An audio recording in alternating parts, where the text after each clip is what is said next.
할렐루야. 우리 좌우 앞에 계신 분들에게 인사 나누겠습니다. 우리 축복의 인사를 나누도록 하겠습니다. 나를 축복해서요가 아니라 내가 할 수 있는 모든 언어와 미사역으로 동원해서 옆에 분을 축복하는 거예요. 내 어휘력이 딸리면 힘들어요. 그러니까 다른 옆에 사람을 축복하기 위해서라도 어휘력을 늘려야 됩니다. 어휘력이 늘어나면요, 치매 안 걸려요. 이게 치매 안 걸리기 원하시는 분, 어휘력을 막 늘려가셔야지 돼요. 자, 준비되셨죠? 네, 옆에 분을 위해서 우리 축복합니다. 할렐루야, 축복합니다.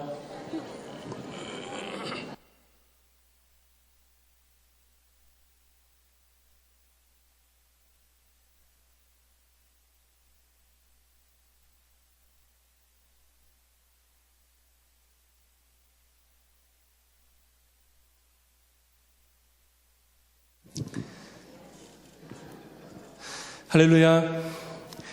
2025년이 시작되어지고 벌써 한 달 가까이가 지나갑니다. 우리가 열심을 품고 주를 섬기자라고 하는 표 아래 우리들이 올 한 해를 시작했는데요. 한 달을 살면서 우리들의 입술에 이 고백이 열매로 삶 속에 나타나야지 되는 거예요. 그래야 우리들의 입술의 고백이 공허한 메아리가 안 되는 것입니다. 열심을 품고 주를 섬기겠습니다 했는데 나한테 주를 섬긴 게 없어요. 그러면 이게 공허한 메아리가 되는 거예요. 하나님 앞에 내가 약속을 안 지킨 것이 된다는 겁니다. 그래서 하나님 앞에 우리가 서원한 것은 반드시 이루어야 되는데, 특별히 내가 열심을 품고 주를 섬기겠다고 고백을 했기 때문에 내가 열심을 내지 못한 것에 내가 열심을 내야 돼요. 기도에 열심을 내지 못했다면 기도에 올해는 열심을 내야 되고요. 전도에 열심을 내지 못했다면 올해는 전도에 열심을 내야 되는 거예요. 열심을 내지 못했던 것에 열심을 내는 삶으로 바뀌어야 되고요. 그래서 나는 올해 이것에 열심을 내고 있습니다 라고 고백해야 된다는 거죠. 열매를 가지고 주 앞에 나와야 돼요. 그리고 또 열심을 내면서 하던 것들을 더 열심을 내서 이룬 것들에 대해서도 고백할 수 있어야 되는 것입니다. 그래서 우리들의 이 고백이 이 공중에 이렇게 흩어져서 사라지는 그런 소리가 아니라 하나님 앞에 열매 맺혀지는 고백이 되어질 수 있도록 우리 스스로가 노력해서 하나님께 올려드리는 우리 모든 안디옥 교회 성도들이 되시기를 주의 이름으로 축복합니다. 우리 교회는 영원히 변하지 않는 대표가 있잖아요. 그게 바로 삶의 현장이 사도행전인 교회를 표방하는 것입니다. 우리들의 삶의 현장이 사도행전이 되는 거예요. 사도행전에 나타났던 모습들이 내 삶 가운데 나타나는 것이죠. 그러면 내가 사도행전의 모습이 내 삶 가운데 나타나기를 소망하면 그렇게 되느냐? 아니, 그렇게 안 됩니다. 내가 사도행전에 나타난 사람들이 살았던 것처럼 내가 그렇게 사는 게 먼저예요. 그렇게 살면 그런 열매가 맺혀지는 겁니다. 열매가 맺혀진 다음에 그렇게 사라지는 게 아니고요. 그렇게 살아야 그에 합당한 열매가 맺혀진다라는 것이죠. 그래서 우리 안디옥 교회가 더 좋은 신앙 공동체가 되게 하기 위해서는 내 삶 속에 내가 그동안 살아왔던 것에서 무엇이 달라져야 할지를 하나님 앞에 엎드려 기도하면서 깨달아야 됩니다.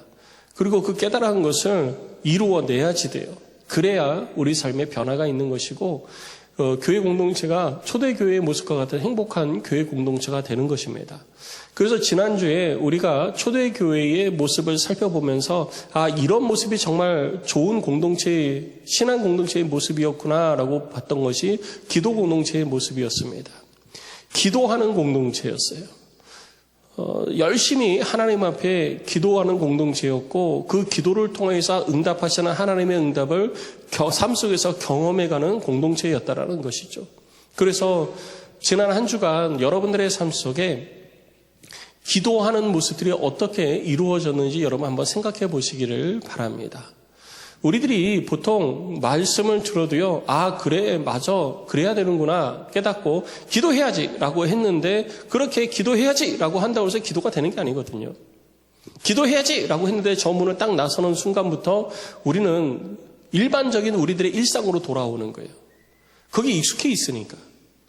일상적인 것에 돌아오면서 살다 보니까 주일이 거의 다 됐어요. 가정교회 예배 드리고, 가정교회 예배 드릴 시간이 되면은요, 와가지고 예배를 드리면서 무슨 얘기 하냐면, 내가 이번 주에는 기도를 좀 열심히 하려고 그랬는데, 좀 안 됐네요.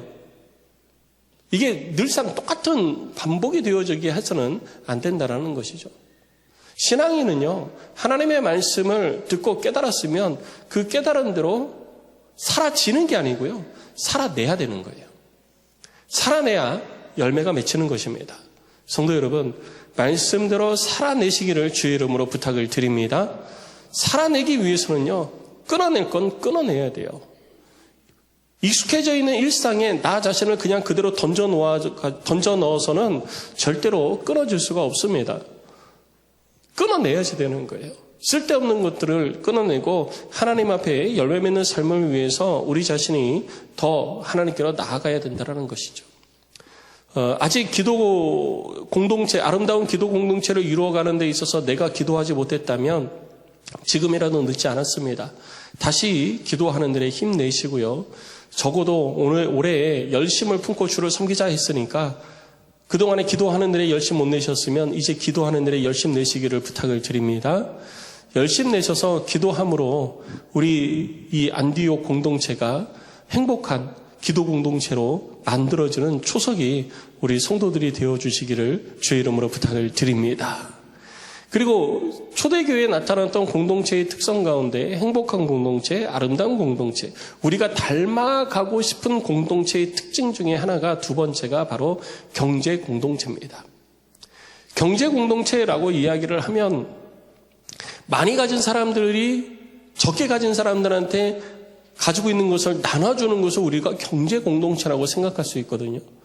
그런데 그것은 경제 공동체의 모습이 되지 않습니다.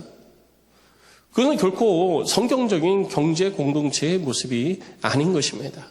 그렇다면 성경에서 말하는 경제 공동체, 하나님의 교회가 좋은 경제 공동체가 되는 것은 무엇이고 하나님이 말씀하시는 경제 공동체는 무엇인가? 이것을 어디서 찾아야 되냐면 성경에서 찾아야지 돼요. 그래서 오늘 본문의 말씀을 통해서 하나님의 교회가 경제 공동체로서 어떻게 되어지기를 원하시는지, 그리고 그것을 이루었을 때 하나님께서는 어떠한 열매가 우리들의 삶 가운데 맺혀지게 하셨는지, 그것을 우리들이 보면서 그와 같은 일들이 우리 교회 가운데에도 내 삶 가운데에도 이루어지기를 소망하면서 거기에 한번 열심을 품겠다, 우리 한번 다짐해보는 시간을 갖도록 하겠습니다. 먼저 오늘 본문의 말씀을 보면 뭐라고 얘기를 하고 있냐면요, 좋은 경제 공동체가 되기 위한 조건이 있어요. 32절을 보십시오. 뭐라고 기록하고 있습니까? 믿는 무리가 한 마음과 한 뜻이 되어.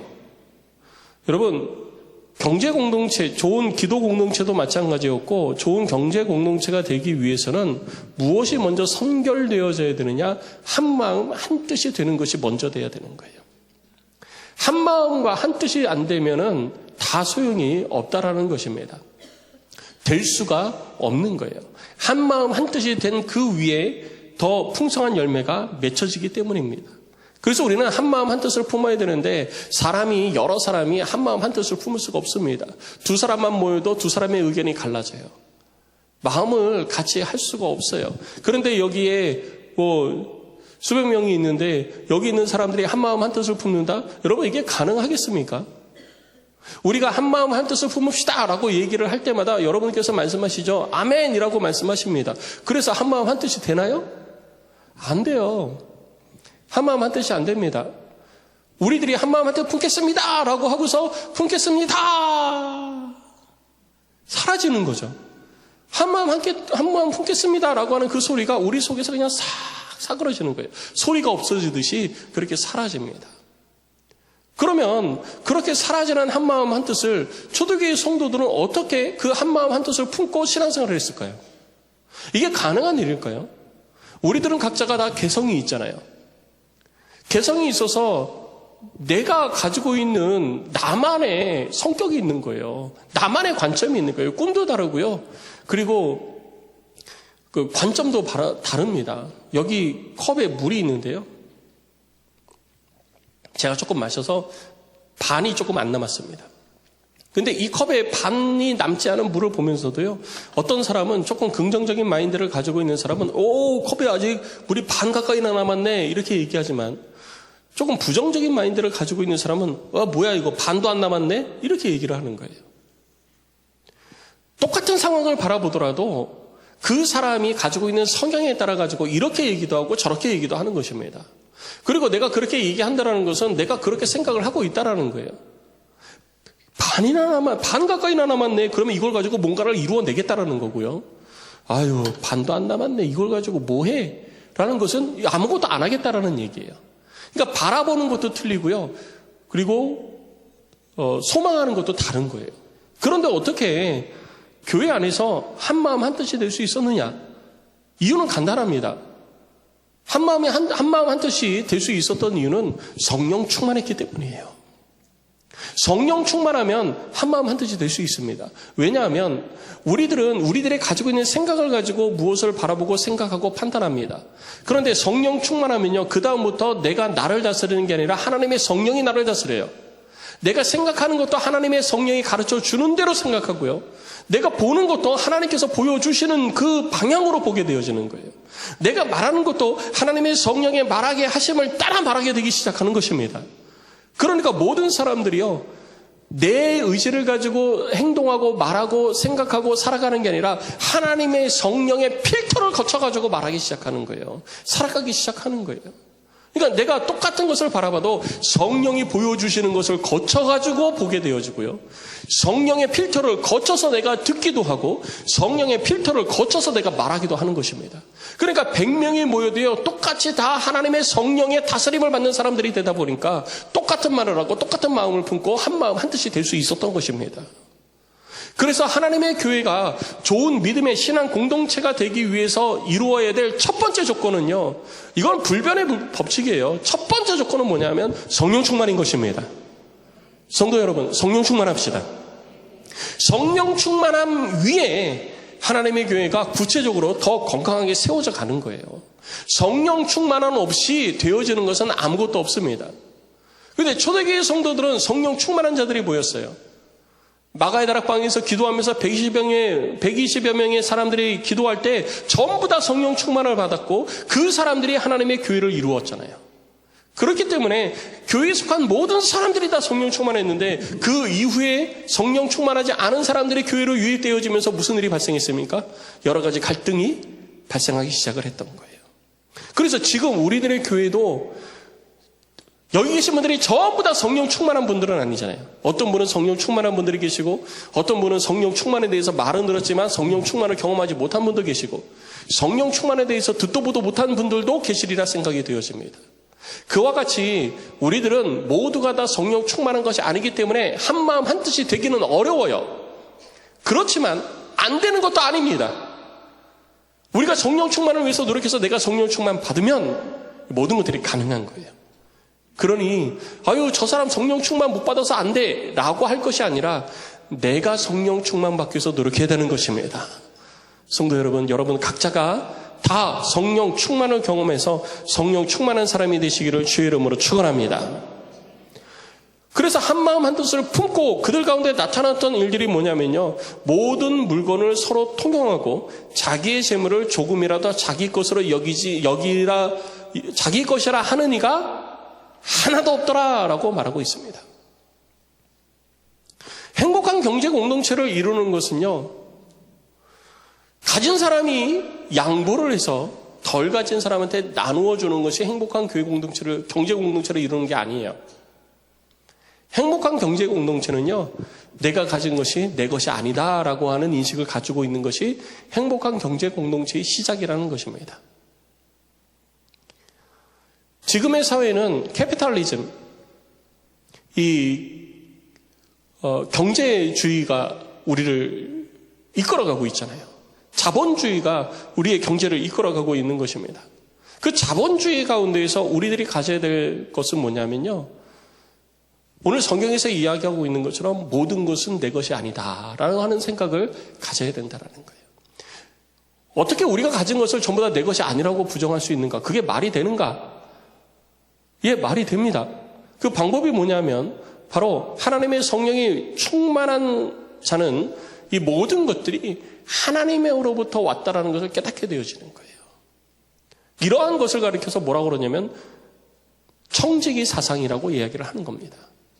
우리는 신앙생활을 하면서요, 청지기 가치관을 가지고 신앙생활을 해야지 되는 거예요. 내가 다 가지고 있어요. 내 통장에도 돈이 있고 내 이름으로 된 집도 있고 다 있는데 그 모든 것들이 다 내 것이지만 내 것이 아니다라고 하는 생각을 갖는 거예요. 그리고 나는 아무것도 가지지 않았지만 모든 것을 가지고 있다라고 생각하면서 이 땅에서 삶을 살아가는 것이 청지기 사상입니다. 청지기라는 사람은요, 청지기는 누구냐면 주인의 것을 관리 감독하면서 더 풍성한 열매가 맺혀지도록 하는 사람이 청지기예요. 다시 얘기하면요, 청지기는 주인이나 주인의 가문의 가사, 그러니까 온갖 집안일들, 그리고 여러 종들을 관리 감독하고 주인의 가문의 자산을 관리를 하고 심지어는 자녀 교육까지도 관리 감독하는 사람이 바로 청지기입니다. 이런 사람들에 대해 가지고 우리들이 중세시대에 보면요, 어떤 귀족 가문의 집사로 많이 표현되어져 있죠. 그래서 이 집사 직분이 바로 뭐냐면 청지기 직분이라는 거예요. 청지기. 그러면 성경에 청지기로 일했던 사람들이 누가 있느냐? 창세기 15장에 보면요, 아브라함의 종 에벤에셀이 나옵니다. 엘리에셀이 나오는데 이 엘리에셀이 바로 청지기예요. 아브라함 가문의 모든 사물을 다 맡아서 아브라함의 재물이 더 풍성하게 하는 사람이 바로 엘리에셀이에요. 그래서 자기의 자녀가 없는 것에 대해서 하나님 앞에 이 엘리에셀이 나의 대를 잇게 해주소서라고 이야기를 하잖아요. 그러니까 엘리에셀이 바로 아브라함 가문의 청지기였고요. 창세기 39장 4절에 보면은요, 4절 이하에 보면 보디발 집의 모든 사물을 관장했던 누구요? 요셉. 그 요셉이 청지기예요. 그러니까 요셉은 종의 신분이지만 모든 것을 누리는 거예요. 보디발 집에 있는 모든 것들이 다 누구 거예요? 요셉 거. 근데 다 요셉께 또 아니기도 한 거예요. 이것이 바로 청지기의 직분을 가지고 있는 사람의 삶의 모습이라는 것이죠. 그리고 로마서 16장 23절을 보면 뭐라고 얘기하고 있냐면요, 나와 온 교회를 돌아보아주는 가이오도 너희에게 무난하고 라고 기록하고 있습니다. 이 가이오가 누구냐면요, 교회의 청지기예요. 교회의 목회자와 교회를 돌보는 사람, 이 사람이 바로 교회의 청지기가 되는 것입니다. 그리고 누가복음 8장 3절을 보면 헤롯의 청지기 구사의 아내가 나옵니다. 그러니까 헤롯도 청지기가 있는 거예요. 이런 식으로 성경에도요, 많은 청지기들에 대해서 이야기를 하고 있습니다. 이 청지기는 말씀드린 것처럼 모든 것을 가졌지만 모든 것을 못 가진 거나 똑같습니다. 또 아무것도 가지지 않았지만 전부를 가진 것 같은 그런 삶을 사는 사람들이 바로 청지기예요. 그래서 청지기는 주인의 것을 위탁받은 거잖아요. 그래서 주인의 것을 위탁받았으니 이것을 가지고 주인의 뜻을 헤아려서 주인의 원하는 바를 이루어내는 사람이 바로 청지기가 되는 것입니다. 그것이 그들의 사명이고 그들의 책무였다라는 것이죠. 그래서 우리들도 하나님 앞에서 어떤 모습을 가져야 되느냐? 청지기로서의 모습을 갖고 살아야 되는 거예요. 디도서 1장 7절 말씀을 보면 디도가 교회 성도들에게 이렇게 권면을 합니다. 감독은 하나님의 청지기로서 책망할 것이 없고 제 고집대로 하지 아니하며 급히 분내지 아니하며 술을 즐기지 아니하며 구타하지 아니하며 더러운 이득을 탐내지 말아야 한다라고 말하고 있는데, 이거는 감독은 교회의 지도자죠. 그럼 교회의 지도자가 이것을 할 줄 아는 사람이 되어야 되는데, 교회의 지도자는 바깥에서 데려오는 게 아니라 그 교회에서 양육되어지고 훈련되어져서 교회의 지도자가 되는 거잖아요. 그러니까 우리들의 삶에 이것이 훈련되어져서 나중에 누가 되어야 되느냐? 좋은 청지기가 되어야 되는 거예요. 그리고 베드로 전서 4장 10절에도 감독뿐만 아니라 일반 성도들도 역시 마찬가지로 이 청지기적 가치관을 가지고 살아야 됨을 가르치고 있는데, 각각 은사를 받은 대로 하나님의 여러 가지 은혜를 입은 선한 청지기 같이 서로 봉사하라라고 말하고 있습니다. 여러분, 각각 은사를 받은 대로, 은사는 누가 주십니까? 성령께서 주시죠. 그러니까 성령 충만해서 하나님의 은사를 받은 자들은 교회 내에서 뭐 해야지 돼요? 청지기로서 서로 봉사하는 자가 돼야 되는 것입니다. 청지기니까 모든 것을 다 내 것처럼 사용하면서도 내 것이 아닌 삶을 살아야 되는 거예요. 그러니까 우리들의 삶이 그런 삶이 돼야 되는 것입니다. 내 통장에 내 이름으로 돈이 들어있고 내 집이 내 이름으로 계약이 되어져 있고 다 내 것이라고 하지만 그것이 내 것이 아닌 것처럼 그렇게 삶을 살아가는 것이 하나님의 사람들의 삶이 되어야 되는 거예요. 그래서 예수님께서도 우리들이 이 땅에서 청지기로서 삶을 살아갈 때 주인이 맡겨준 것을 가지고 우리들이 얼마나 많은 이득을 남겼느냐에 따라 가지고 주인이 다시 돌아왔을 때 자기의 뜻을 따라 삶을 산 사람 종에게 주인이 더 많은 것을 주기도 하고 있는 것을 빼앗기도 하는 것입니다. 우리는 이 땅에서 이렇게 청지기로서 삶을 살아야 되는데 이 청지기적 삶을 주님께서 요구하시는 것은요. 창세기 1장에서부터 시작되어지는 거예요. 하나님께서 이 땅을 하나님의 말씀으로 창조하셨습니다. 창조하신 하나님께서 하나님의 형상을 따라 인간을 지으시고요. 인간에게 명령하셨습니다. 땅에 충만하고 정복하여 다스리라. 만물의 주인은 하나님이십니다. 만물의 주인은 하나님이신데 그 하나님께서 하나님의 형상을 따라 지음받은 우리에게 그 하나님의 것을 위하여서 땅에 충만하여지고 정복하고 다스리라고 우리에게 위탁을 해주신 거예요. 그러니까 우리는 이 땅에 온 세계의 인류가 만물의 영장으로서 주인이다가 아니라 이 세계를 잘 관리하고 다스려야 되는 거예요. 그것이 우리에게 주어진 책무인 것입니다. 그래서 우리는 자연보호운동을 왜 해야 되냐? 생태보호운동을 왜 해야 되냐? 왜 빙산이 녹지 말아야지 되고, 왜 네온가스가 지구를 더 이상 멸망시키지 않게 막아야 되고, 왜 그렇게 해야 되느냐? 단순히 자연보호가 목적이고, 내가 잘 살기 위한 목적이 돼서는 안 돼요. 하나님께서 이 세상을 거룩하고 아름답게 창조하셨고 이 세상을 관리하는 것을 우리에게 맡겨주셨으면요. 우리는 이 세상을 잘 관리할 책임이 우리에게 있는 거예요. 그래서 우리는 이 세상을 잘 보존해야지 돼요. 자연을 잘 보존해야 됩니다. 하나님이 창조하신 이 자연이 훼손되어지지 않도록 해야 되는 것이 우리에게 책임이 주어져 있는 거예요. 내가 잘 살기 위한 것이 목적이 돼서는 안 된다는 것입니다. 그래서 이 땅에서 우리가 하나님이 내게 맡겨진 것을 잘 관리하면요. 하나님께서 우리에게 복을 주시는 거예요. 그래서 우리가 잘 관리하면요. 우리가 건강해서 오래 살잖아요. 이 땅을 잘 관리하면요. 땅이 기름져가지고 우리들에게 풍성한 양식을 제공해 주잖아요.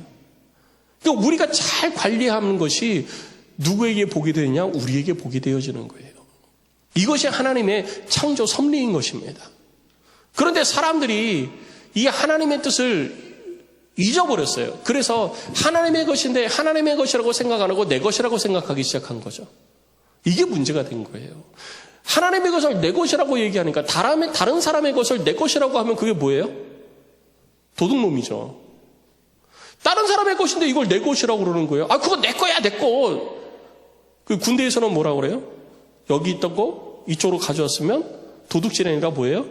위치 이동이라고 그러죠. 다른 사람이 책상 위에 있어도 내 주머니에 들어오면 위치 이동을 한 거예요. 그래서 그 순간부터 내게 되는 거예요. 남아프리카 공화국에 선교를 갔는데요.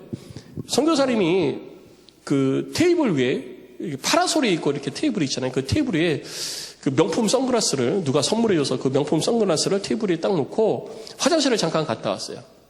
그랬더니 선글라스가 없어졌어. 이게 왜 없어졌지? 어디 갔지? 근데 거기가 어디냐면 자기 집이었어요. 자기 집. 집하고 교회하고 같이 있으니까.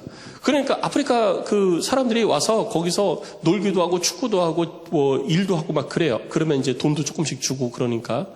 막 일을 하는데 거기서 일하는 흑인애가 선글라스를 딱 끼면서 그 선교사님 선글라스를 끼고 막 자랑을 하고 있는 거예요. 친구들한테. 이거 나 얻었다고. 이거 내 거라고 막 자랑하는 거예요. 그래서 선교사님이 야 인마 그거 네 거 아니야. 여기 있던 거잖아. 내 거잖아. 그랬더니 이 아이가 뭐라 그러냐면요. 거기 아무도 없이 그냥 선글라스만 놓여 있어서 내가 취했으면 그게 내 거지 어떻게 당신 겁니까? 안 주더래요. 안 준대. 이게 자기 거래, 자기 거. 그냥 자기는 테이블 위에 있는 걸 주신 거지. 이거 뺏은 게 아니라는 거예요. 그러니까 이건 자기 거라는 거예요. 우리도 그러는 거예요. 하나님께서 우리에게 맡겨주셨는데요. 하나님께서 맡겨주신 것이 준 게 아니거든요. 근데 그것을 내가 누리고 있다고 해서 내 거라고 자꾸 그러는 거예요.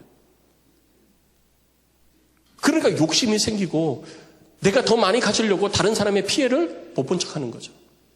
이런 문제에 대해서 말라기 3장 7절로 12절 말씀에 이렇게 말하고 있습니다. 말라기 3장 7절로 12절 말씀을 보면요. 만군의 여호와가 이르노라. 너희 조상들의 날로부터 너희가 나의 규례를 떠나 지키지 아니하였다. 문제는 어디서부터 시작됐어요? 말씀을 지키지 않은 것에서부터 시작된 겁니다. 그런즉 내게로 돌아오라. 그리하면 나도 너희에게로 돌아가리라 하였더니 너희가 이르기를 우리가 어떻게 하여야 돌아가겠습니까? 라고 묻는 거죠. 하나님이 야, 너 나에서 떠나서 다시 와. 말씀을 떠나서 다시 와. 그랬더니 어떻게 하면 돌아가요? 라고 물어요. 어떻게 하면 회복되죠? 물어요. 그때 하나님이 말씀하시죠. 사람이 어찌 하나님의 것을 도둑질하겠느냐. 그러나 너희는 나의 것을 도둑질하고도 말하기를 우리가 어떻게 주의 것을 도둑질하였나이까? 라고 말하는 거예요. 내가 회복되고 싶대요. 하나님과 가까이 하고 싶대요. 그래서 그럼 이거 고쳐야 돼 라고 해서 너 내 거를 네 거라고 하잖아. 그거 내 거야. 그럼 가지고 와. 그랬더니 우리가 언제 하나님 거 가져갔어요? 이건 다 우리 거예요 라고 하는 거죠. 하나님 속이 어떨까요? 네, 터지시겠죠. 속 터지는 일입니다. 이거 정말 속 터지는 일이에요. 여러분 한번 생각해 보세요. 내가 맡겼더니 이제 와서 자기 거라고 그러면 얼마나 속 터져요 우리도. 자기 거래요. 그리고 그것이 무엇이냐면 11조와 봉헌물이라고 하나님이 말씀하고 계신 겁니다. 하나님께서 우리들 가운데 많은 것을 주셨는데요. 많은 것을 맡겨주셨습니다. 그런데 그 중에 11조와 봉헌물은 네 것이 아니라 그건 내 거야. 그러니까 그건 내게 가지고 와. 하나님이 그렇게 말씀하신 거예요. 11조와 봉헌물은요. 그건 아예 처음부터 내 게 아닙니다. 하나님이 내게 맡겨주시지도 않은 거예요. 그건 하나님 것이니까 하나님께로 돌려드려야 되는 거예요. 그런데 내 주문에 들어왔으니까 더 이상 하나님의 것이 아니라는 거죠. 이게 이스라엘 백성들의 모습이었어요. 그런데 이것이 이렇게 된 이유가 뭐냐? 말씀에서 떠났기 때문이죠. 그러니까 우리가 말씀에서 떠나면요. 우리들의 삶이 무너지는 거예요. 그래서 어떻게 되느냐? 저주받았던 거죠. 9절 말씀을 보면 너희 곧 온 나라가 나의 것을 도둑질하였으므로 너희가 저주를 받았느니라. 그러니까 하나님의 말씀을 어겨서 하나님의 뜻대로 행하지 않으면요. 하나님의 저주가 임하는 겁니다. 근데 내가 저주 속에 살면서도 저주 속에 사는지를 모르는 거예요. 그게 문제라는 거죠. 내가 지금 저주 속에 살면서도 아유 환경이 이래. 경기가 안 좋아. 아유 뭐 지금 이 상황에서 내가 뭘 더 어떻게 하겠어. 우리는 하나님의 능력을 경기와 상황, 은행이자에 딱 가둬두고 있는 거예요. 하나님이 푸시면요. 풀리는 줄 믿으시기 바랍니다. 문제는 그런 게 문제가 아니에요. 우리들의 하나님에 대한 인식이 잘못된 것에서 문제고요. 하나님의 말씀에서 떠난 내가 문제인 것입니다. 성령의 충만함을 경험한 사람들이요. 무엇을 알게 되었느냐? 이 말씀을 알게 된 거예요. 아, 하나님의 것은 하나님께로 드려야 되는구나. 내 것이 아니구나. 이걸 깨달은 거예요. 깨달을 수밖에 없죠. 하나님께서 그렇게 하신 것들을 계속 말씀하셨는데도 말씀을 떠났으니까 깨닫지 못하다가 하나님의 성령이 강력하게 임하니까 확실하게 깨달아진 거예요. 아, 이거 내게 아니구나 라는 걸 확실하게 깨달은 거죠. 그러니까 내게 아니니까 어떻게 해야 돼요? 하나님께 드려야 되는 거예요. 11조와 봉헌물을 깨뜨려가지고 하나님 앞에 가져오기 시작을 한 겁니다. 그래서 오늘 32절에 뭐라 그럽니까? 자기의 재물을 자기의 것이라고, 조금이라도 자기 것이라고 주장하는 이가 하나도 없었다라고 성경은 말하고 있는 것입니다. 성령의 역사가 하나님의 말씀을 온전히 깨닫게 하고 우리들의 삶의 방향을 완전히 뒤바꿔주는 그런 일들을 우리 가운데 나타내는 거예요. 그러니까 우리들의 모든 소유가 내게 아니라 하나님의 것이구나. 그래서 그 모든 것들을 하나님 앞에 드리는 거죠. 하나님 앞에 드리는데, 하나님 앞에 드리면 되는데 누구에게 드려요? 사도들에게 드리는 거예요. 그럼 왜 사도들에게 줄까요? 아, 가난한 자들에게 내가 직접 나눠주면 되잖아요. 그런데 이것을 내가 마음대로 할 수 있는 게 아니잖아요. 나는 청직이니까. 그럼 나는 청직이니까 나의 청직이 곧 사도들에게 또 주는 거예요. 나의 청직이니까. 요셉도 보디발의 집에 종들이 많이 있는데 그 종들을 관리하는 청지기가 요셉이 된 거예요. 내가 하나님 앞에 종이면요, 종된 나를 관리하는 청지기가 또 있는 거예요. 그들이 누구냐? 하나님이 세우신 청지기인 사도들이라는 거죠. 그래서 내가 하나님의 것을 마음대로 할 수 없기에 하나님의 것을 하나님 앞에 드린다는 의미로 사도들의 발 앞에 갖다 놓는 겁니다. 사도들이기 때문에 그렇게 하는 게 아니에요. 하나님께서 하나님의 교회의 청지기로 사도들을 세웠기 때문에 사도들이 마음에 들고 안 들고를 떠나서 하나님의 주권과 하나님의 권위를 인정하는 행위예요. 그래서 사도들의 발 앞에 갖다 놓는 겁니다. 내가 갖다 놨어요. 사도들이 지 마음대로 쓰면 어떡하지? 이런 마음이 아예 안 드는 거예요. 이런 마음이 아예 없는 거예요. 아예. 사도들도 이거를 내 마음대로 써야 되겠다, 이런 마음이 전혀 없는 거예요. 오직 하나님의 나라와 영광에서 그 모든 것들이 사용되어지는 것이 그들의 삶의 목적이었던 것입니다.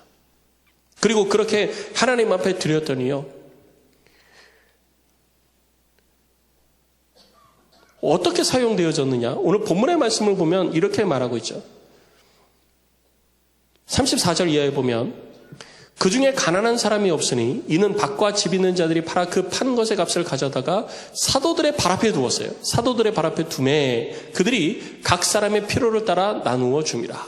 각 사람의 필요를 따라 사도들이 나눠준 거예요. 그러면 각 사람의 필요가 다 같아요? 달라요? 달라요. 그럼 내 필요를 왜 사도가 결정해요? 여러분 어떻게 생각하세요? 내 필요를 왜 사도가 결정해요? 내 필요는 누가 결정해야 돼요? 내가 결정해야 되잖아요. 나도 명품 가지고 싶은데 없으니까 그건 내가 필요한 거니까 내 필요는 내가 결정하고 내가 필요한 거니까 내가 가져오면 되는 거잖아요. 근데 왜 내 필요를 사도가 결정하죠? 성경에서 이야기하고 있는 필요의 개념이 다른 거예요. 오늘 사도들이 각 사람의 필요에 따라 나누어 줬더니 맺혀진 결과가 어떤 것이에요? 열매가 뭐냐면요, 오늘 본문의 말씀에 뭐라고 되어 있습니까? 34절 처음에 나오죠. 결과가 어땠어요? 가난한 사람이 한 사람도 없게 되어진 거예요. 하나님이 보시는 필요는 뭐냐면요, 가난한 사람들이 없는 것이 필요를 채우는 겁니다. 내가 가난하지 않게 하는 것이 필요를 채우는 거예요. 그러면 이 땅에 가난하지 않은 사람이 있어요? 여러분 가난하지 않습니까?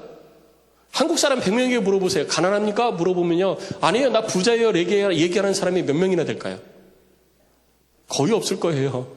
우리는 상대적 빈곤과 상대적 가난에 함몰되어 가지고요, 나는 저 사람보다 못 가졌으니까 가난해, 난 저 사람보다 가진 게 없으니까 가난해, 이런 가난에 내가 함몰되어져 있는 거예요. 그런데 성경에서 이야기하는 가난은요, 먹고 사는 의식적 문제가 해결되어지는 거예요.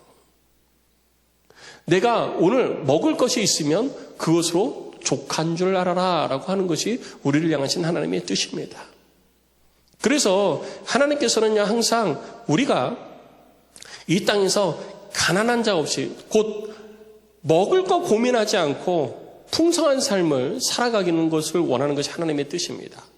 이게 단순히 신약 교회에만 나타나는 것이 아니고요, 신명기서에 하나님이 이미 말씀하신 거예요. 여러분 신명기 15장 4절 5절을 한번 읽어볼까요? 신명기 15장 4절 5절은 4절 5절이 한 절로 묶여져 있어요. 우리 같이 읽겠습니다. 시작. 네가 만일 내 하나님 여호와의 말씀만 듣고 내가 오늘 내게 내라는 그 명령을 다 지켜 행하면 내 하나님 여호와께서 내게 기업으로 주신 땅에서 네가 반드시 복을 받으리니 너희 중에 가난한 자가 없으리라. 너희 중에 가난한 자가 없는 것은 우리가 많이 가진 사람들이 나눠준다고 가난한 자가 없어지는 게 아니에요. 그래서 경제학자와 사회학자들이 뭐라고 그래요? 가난은 국가도 구제를 못한다라고 얘기하는 거예요. 그렇게 해서는 안 되는 거예요. 그런데 하나님은 하나님의 방법으로 이 땅에 가난한 사람들이 없게 해주시는 거예요. 이게 바로 행복한 경제 공동체의 모습입니다. 그런데 오늘 신명기 말씀에 나와 있듯이 이것은 단순히 신약 성경에 와서만 하나님께서 하신 것이 아니라 신명기 말씀, 출애굽했을 때 이스라엘 백성들에게 말씀하신 그것이요, 변함없이 똑같이 하나님의 말씀으로 이어졌었는데 하나님의 백성들이 이걸 못 깨달은 거예요. 그러다 언제 깨달았죠? 또 성령 충만이 임하니까 깨달아진 거예요. 그러니까 하나님의 말씀을 우리가 온전히 깨닫는 것이 이렇게 중요하다는 거예요. 하나님의 말씀이 그렇게 들려줘도요, 아무것도 몰랐어요. 그러다가 언제 알고 언제 행해서 언제 이 역사가 나타나느냐? 성령 충만이 임하니까 가난한 자가 교회 내에서 사라지는 역사가 나타나기 시작한 것입니다. 이것이 바로 행복한 교회 공동체의 모습이라는 것이죠. 그래서 우리는 뭐에 집중하느냐? 가난을 벗어나는 것에 집중하는 것이 아니라 하나님의 말씀에 집중해야 되는 거예요. 말씀에 집중했을 때 결과가 우리들의 경제 공동체가 행복한 경제 공동체가 되는 거예요.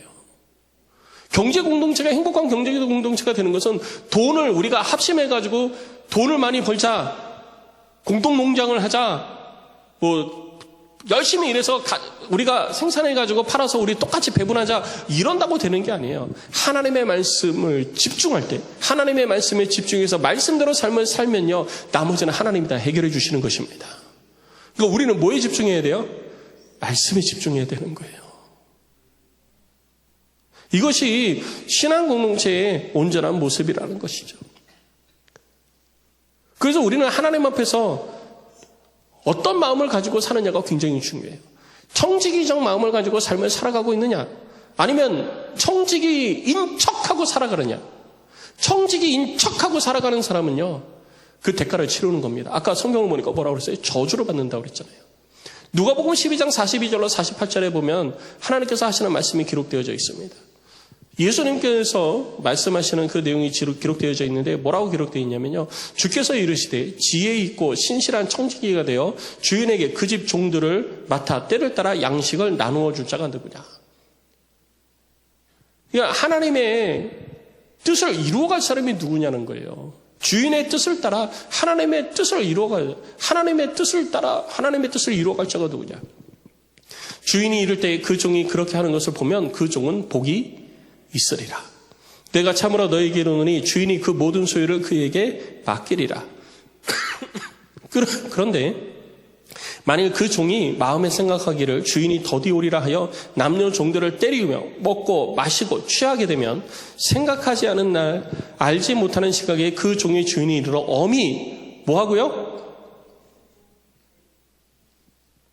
내가 내 삶에 왜 문제가 있는지 아시죠? 여러분 그러죠? 하나님이 나를 치시나 봐. 그런 표현 많이 쓰시죠? 신앙생활하다가 뭐가 안 되면 하나님이 나를 치시나 봐. 왜? 하나님이 때리십니다. 우리가 온전한 뜻을 따라 살지 않을 때 때가 되어지면 그때는 하나님만 아시죠. 내가 아는 게 아니에요. 하나님이 내가 맡긴 거 줘. 그랬을 때 내가 제대로 못했으면요, 하나님이 때리신대요. 그런데 어떻게 때려요? 엄히 때린대요. 얼마나 때릴지 모르겠습니다. 엄히 때린대요. 엄히. 이게 회초리로 때리는 건지 야구방망이로 때리는 건지 쇠봉둥이로 때리는 건지 저도 모르겠어요. 그런데 성경은요, 엄히 때린대요.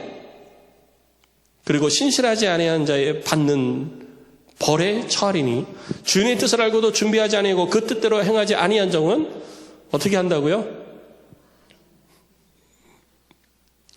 알아서 하십시오. 엄히 맞을 것인지 많이 맞을 것인지 알아서 하십시오. 중요한 건 뭐냐면요, 하나님의 말씀대로 행하지 않았을 때에 나타나는 결과는 반드시 우리가 책임을 져야 된다는 거예요. 내 삶이, 아까도 말씀드렸죠. 내 삶이 왜 이렇게 힘들지, 왜 이렇게 어렵지, 경기가 어려워서 아니에요. 경기가 어려워서가 아닙니다. 하나님의 능력은 경기를 넘어서는 것입니다. 왜 이렇게 장사가 안 되지? 내 힘으로 하니까 장사가 안 되죠. 내 지식으로 하려고 그러고요, 내 경험으로만 하려고 그러니까 안 되는 거예요. 이걸 뛰어넘어서 하나님이 일하시도록 하나님께 맡기면 되는 겁니다.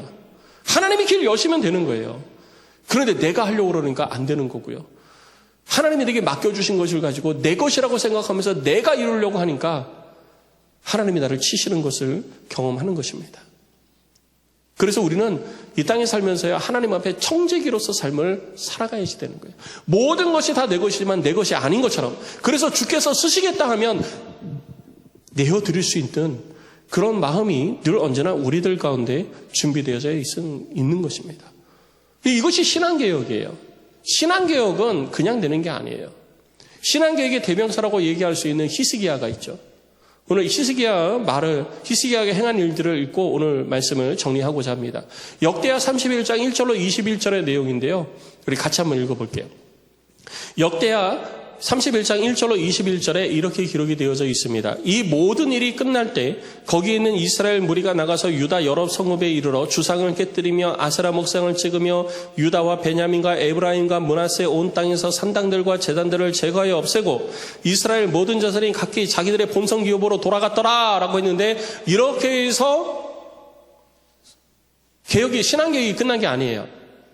여러분, 우리가 신앙개혁 끝난다고 얘기할 때는 우상 깨뜨리고 하나님을 섬기는데 방해되어지는 걸 다 제하여버리고 하나님을 섬길 준비를 딱 하면 신앙개혁이 된 것 같죠? 아니에요. 이게 신앙개혁의 시작이에요. 이제 시작이에요. 시작. 그럼 신앙개혁은 히스기야가 어떻게 이루어졌느냐? 2절 이하에 보면 히스기야가 제사장들과 레위 사람들의 반열을 정하고 그들의 반열을 따라 각각 그들의 직임을 행하게 하되 곧 제사장들과 레위 사람들에게 번제와 화목제를 드리며 여호와의 휘장문에서 섬기며 감사하며 찬송하게 하고 각각의 직무를 준 거죠. 그리고 3절이에요. 또 왕의 재산 중에서 얼마를 정하여 여호와의 율법에 기록된 대로 번제 곧 아침과 저녁의 번제와 안식일과 초하루와 절기의 번제에 쓰게 하고, 4절입니다. 또 예루살렘에 사는 백성을 명하여 제사장들과 레위 사람들 몫에 음식을 주어 그들에게 여호와의 율법을 힘쓰게 하라 하니라. 어디서 많이 들어본 내용 아니세요? 어디 있는 내용이죠? 사도행전 6장에 있는 내용입니다. 교회 문제가 발생하고 사회 문제가 발생했을 때 사도들이 뭐라고 그러죠? 이 일을 감당하는 것이 우리가 해야 될 일이 아니다. 우리는 뭐를 하겠다? 기도하는 일과 말씀 가르치는 일에 전무하겠다. 오늘 히스기야가 신앙개혁을 이루는 사도행전이 아니라 그로부터 몇백 년 전에 되어진 히스기야의 개혁을 보면은요, 뭐라고 되어 있어요? 지금 읽었죠? 제사장들과 레위 사람들 몫의 음식을 주어 그들에게 무엇을 하게 하라? 여호와의 율법을 힘쓰게 하라. 그러니까 성령 세례를 받고 나서 교회에 이루어진 일은 어느 날 갑자기 신약시대에 확 되어진 게 아니에요. 구약시대부터 하나님께서 말씀하신 그 내용이 계속 되어진 거예요. 근데 이것이 안 되다가 또 하나님이 회복시키시면 좀 됐다가 또 무너졌다가 조금 됐다가 이런 것들이 신약시대에 와서 성령 세례 받으면서 확고하게 자리를 잡았던 것입니다. 그러니까 우리는 신약에만 너무 초점 맞추는데요. 아니에요. 신약에 있는 내용은요, 이미 구약에서부터 하나님이 수천 년에 걸쳐서 계속 말씀하신 거예요. 그리고 계속해서 이야기되어지기를 왕의 명령이 내리자 곧 이스라엘 자손이 곡식과 포도주와 기름과 꿀과 밭의 모든 소산의 첫 열매들을 풍성히 드렸고 또 모든 것에 11조를 많이 가져왔으며, 6절입니다. 유다 여러 성읍에 사는 이스라엘과 유다 자손들도 소와 양의 11조를 가져왔고 또 그들의 하나님 여호와께 구별하여 드릴 성물의 11조를 가져왔으며 그것을 쌓아 여러 더미를 이루었는데, 자 보십시오. 7절입니다. 셋째 달에 그 더미들을 쌓기 시작하여 일곱째 달에 마친지라. 3, 4, 5, 6, 7, 11조가 계속 몇 달이 계속됐어요? 5달이. 그것도 작게요, 넘치게. 그러니까 하나님이 복 주시면요, 지금 상황이 어떠냐가 중요한 게 아니에요. 하나님이 주시면요, 넘치도록 하나님께서 계속 부어주시는데요. 언제까지? 하나님의 필요가 되어질 때까지. 하나님의 필요가 찰 때까지. 그럼 하나님의 필요가 찰 때까지 우리들의 삶 가운데 그 풍성함이 넘치기 위해서는 어떻게 돼요? 하나님의 말씀에 우리가 순종해야 되는 거예요. 그러면 하나님께서 그 위에 부어주시어서 넘치도록 하는 것이 하나님의 방법인 것입니다. 이것이 우리를 향하신 하나님의 복이에요. 하나님이 우리에게 이걸 약속하시는 거거든요. 그런데 우리는 안 하는 거예요. 아까 말라기에서 봤잖아요. 안 하는 거예요. 이게 우리 거지 하나님 겁니까? 우리 안 하네요. 그리고 안 했어요. 그때 하나님이 더 못하게 하는 거죠. 경기 더 어렵게 하고요. 자연재해만 보내고요. 소득이 아예 없게 해버리는 거예요. 그러니까 11조 없어요. 이거 어떻게 드려요? 없어요. 못 드려요. 아니, 내가 너에게 준 거니까 가져와. 하나님, 저 이거밖에 없는데 이거 드릴게요. 가져오면 하나님이 거기에 더해 주시는 거예요. 더해서 하나님이 주시면요, 그래, 내가 너에게 그거 줬지. 하나님, 이거 하나님의 것입니까? 드립니다. 그럼요, 그 위에 하나님이 또 더해 주시는 거예요. 더 더해서 하나님이 거기서 더해 주시는 거죠. 이것이 하나님의 방법이에요. 그러니까 이 방법을 우리는 자꾸 놓치고 있다는 것이죠. 그리고 내 힘으로 무엇인가를 이루려고만 하니까 이루어내지를 못하는 거예요. 그러니까 그 가운데 누가 생겨요? 가난한 자들이 생기는 겁니다. 행복한 교회 공동체는요, 가난한 자들이 없는 거예요. 모두가 다 먹고 사는 일에 위협받지 않고 어려움 당치 않고 행복하게 삶을 살아가는 공동체. 그 공동체가 바로 오늘 본문에서 이야기하고 있는 교회 공동체예요. 이것을 깨달으니까 자기의 재산을 밭을 팔아서 사도들의 발 앞에 갖다 놓잖아요. 그리고 사도들이 각자의 필요를 보고 그 필요를 따라 나눠주는 거예요. 그랬더니 다른 사람이 또 밭을 팔아 갖고 오는 거고요. 또 다른 사람이 깨달은 대로, 은혜를 받은 대로 이러한 일들이 이루어지게 된 것입니다. 이것이 곧 하나님의 뜻이에요. 그래서 이러한 일들이 다 이루어졌을 때, 지금 제가 시간이 안 돼서 이따가 말하는데요. 역대하 31장 21절 말씀을 보면 뭐라고 마무리를 하고 있냐면요. 그가 행하는 모든 일, 곧 하나님의 전에 수종드는 일이나 율법이나 계명이나 그의 하나님을 찾고 한 마음으로 행하여 형통하였더라 라고 기록하고 있는 것입니다. 말씀을 알고 말씀대로 행하면 형통케 되어지는 거예요. 내가 아침에 일찍 일어나서 부지런히 밭을 갖고 장사를 열심히 하면 형통해지는 게 아니라 하나님의 뜻을 따라 하나님의 말씀 앞에 순종하고 그 뜻을 따라 삶을 살면 하나님이 우리들의 삶을 형통케 해주시는 것입니다. 그런데 하나님의 뜻을 따라 그렇게 살면요, 절대 게으를 수가 없는 거예요. 왜? 하나님이 부지런하게 했으니까. 그러니까 그의 삶이 변하는 것이죠. 그래서 여러분, 하나님의 말씀을 믿으십시오. 하나님을 신뢰하십시오. 하나님은 우리 가운데 말씀대로 행하시는 분이십니다. 절대로 허투루 말씀하시는 분 아니에요. 그분이 우리들 가운데 그렇게 약속하셨고 그렇게 말씀하셨으니 반드시 이루시는 겁니다. 오늘 사도행전에 기록되어진 그 내용도 하나님께서 그렇게 이루신 것입니다. 이 일이 오늘 이 세대를 살아가고 있는 우리들의 삶 속에도 나타나기를 소망합니다. 우리 이 시간 함께 찬양하고 기도합시다. 이 시간 함께 찬양하고 기도할 때 우리 말씀을 기억하면서 우리 함께 찬양하고 기도할 텐데요. 우리 두 가지 기도 제목 가지고 우리 함께 기도합시다. 먼저는 하나님 내게 주신 모든 것, 내게 있는 모든 것들이, 내가 가진 모든 것들이 하나님의 것임을 내가 인정하게 하옵소서. 깨닫게 하여 주옵소서. 나의 부족함, 나의 어리석음으로 내가 깨닫지 못했습니다. 하나님, 나 좀 깨닫게 해주세요. 내가 가지고 있는 모든 것들이, 내가 누리고 있는 것들이 다 내 것이 아니라 하나님의 것임을 알고 하나님의 것을 하나님께 드릴 수 있도록 하나님 내게 은혜를 주시고 내가 하나님께 드릴 때 주의 약속한 복을 내게 허락하여 주옵소서. 기도하십시다. 그리고 두 번째, 우리 안디옥 공동체가 행복한 교회 공동체가 되고 경제 공동체가 되기를 원합니다. 기도 공동체, 경제 공동체, 신앙 공동체가 되기를 원합니다. 내게 주신 것을 가지고 내가 주를 섬기는 일에 내가 순종하겠습니다. 내가 먼저 행하겠습니다. 주께 드림이 내게 기쁨이 되고 내 삶에 복이 되게 하여 주옵소서. 우리 제목을 가지고 우리 함께 찬양하고 우리 기도하십시다.